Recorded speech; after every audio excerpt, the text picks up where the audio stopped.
The summer of 2020 was a complete mess.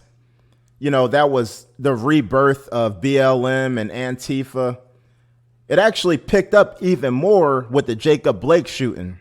You remember the guy that basically his kid's mother had a restraining order on him, and then he went to go try to visit her and practically steal her car, and he chased after the cops with a knife and then tried to get back in his car. Next thing you know, the police gunned him down. He lived, or whatever the case may be. However, that basically sparked off a lot of riots in Kenosha, Wisconsin, where it should actually be the mayor or the governor, actually, that should be on trial right now. However, Kyle Rittenhouse, the young man, you guys remember him, he was actually defending himself, clearly a clear-cut case of self-defense where he was basically being chased down by arsonists and these thugs, Antifa members, who was basically trying to kill him. And you can't deny they wasn't trying to kill him. I mean, one of them basically hit him upside the head with a skateboard. Another one pulled his gun out on him. And a guy, Kyle Rittenhouse, the young man, actually defended himself by shooting him.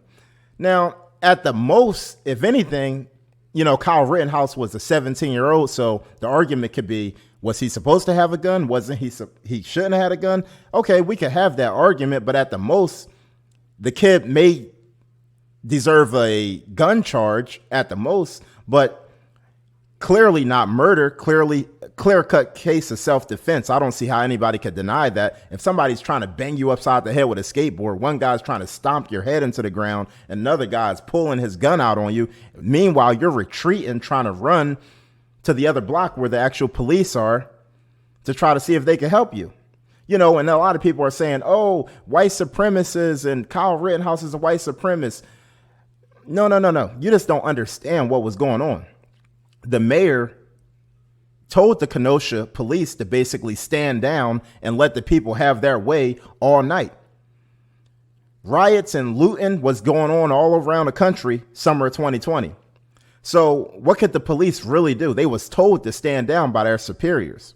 So Kyle Rittenhouse wasn't the only person running around there with a gun. It was normal if the police seen him with an AR-15. It was multiple people out there with open carrying that night because the police was told to stand down because at the least they didn't want another George Floyd incident to happen. So people ran around the city, burning it down, shooting, robbing, killing, stealing, raping, doing whatever you want. Basically, a city of anarchy where the police was told to stand down. Don't touch nobody. Let them do whatever they want to do. Even though National Guard should have been called, the police should have been acting on what was going on, but the police was actually standing right there, allowing people to burn down buildings. So at the end of the day, Kyle Rittenhouse, if anything, is a true patriot, running around with a first aid kit, trying to see who he could help, trying to make sure people aren't spray painting graffiti on the walls and trying to take the graffiti off the walls that people are putting up, and trying to stop and prevent people from actually burning down people businesses. He actually had a reason to be in Kenosha, Wisconsin, because he actually works there.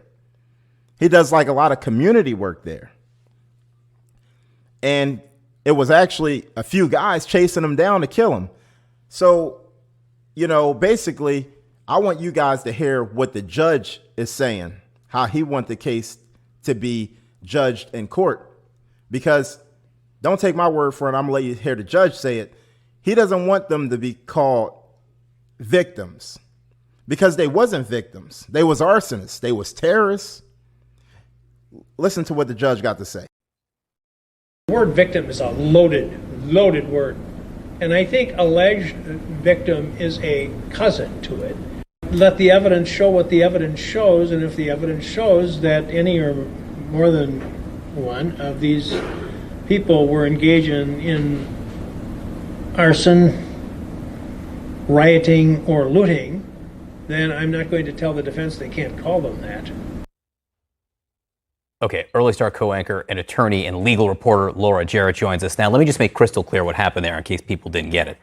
The judge just said that the people Kyle Rittenhouse killed, and there's no dispute over the fact that he killed them, they cannot be called victims, the people that he killed. They can, the judge says, however, be called rioters and looters. And that's the part I think people are finding so disturbing. The prosecution is calling it a double standard. And in reality, they're dead. They cannot defend themselves at this trial, right? And typically, when there's an agreement that somebody has been harmed in some way, injured or been killed, victim is an accepted term. There are defense lawyers who've been arguing for years that it is prejudicial, that it implies guilt, and that it taints the jury's mind. Courts are split on this. Jury instructions use the term victim all the time. Some people define it in different ways. But at bottom here, what you're pointing out is that the judge took it a step further. Okay, I agree with the judge 100%. Victim is a loaded word. Like, they don't deserve to be no victims because they're not victims. They was clearly terrorists that wanted to help destroy the city of Kenosha. Like I said, if anybody should be on trial, it should be the mayor. He could have prevented all of this from happening. He told the Kenosha police to stand down and let the people have their way. Let it be a complete disaster. Let anarchy happen. And that's what a lot of these mayors basically did. And then they want to blame Trump. They want to blame Kyle Rittenhouse. They want to blame the Republican Party for racism, all kinds of stuff, instead of looking at the real problem. Y'all are allowing the cities to burn down because y'all upset about George Floyd. Y'all upset about Jacob Blake. So y'all letting these people do whatever they want to do? That don't make no sense. Everybody I know that's Republican basically denounced what happened at the Capitol Hill January 6th, right? Yeah. Should them people get in trouble that participated in the so-called riot of January 6th? Absolutely. But y'all don't have that same energy for BLM rioters or Antifa members that literally burnt down precincts. They burnt down government buildings. If anybody had a closer attempt to actually overturning the government, it was BLM and Antifa the summer of 2020. A lot of people are delusional about what happened throughout that whole summer. Now, like I said, these people that tried to kill Kyle Rittenhouse, they were not victims. Kyle Rittenhouse handled himself like a G. He did the right thing. If anything, we should view him as a patriot. He should not be looked at as some kind of terrorist, thug, or anything. The people that was chasing him down, trying to kill him, they was the thugs. They was the criminals. You know, honestly, we need to defend our right to bear arms.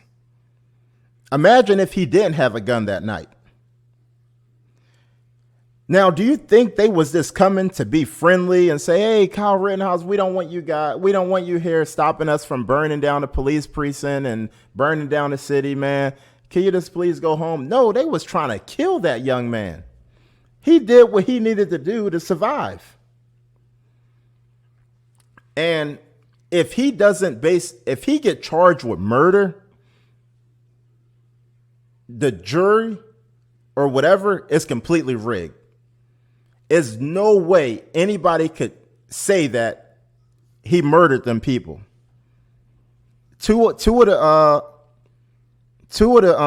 terrorists that was trying to attack him was killed. One of them lived. I think it was the dude that he turned his arm into spaghetti because he blew his damn arm off with an AR-15. So I stand behind Kyle Rittenhouse. What do y'all think about Kyle Rittenhouse? Y'all consider him a terrorist? Y'all consider him a threat? Or was he actually, in reality, the good guy that night? I say he was the good guy because he was basically doing the job that the mayor told the police not to do. Let me know what y'all think. Anyway, like, share, and subscribe. I appreciate everybody watching my videos. Thanks a lot. Peace.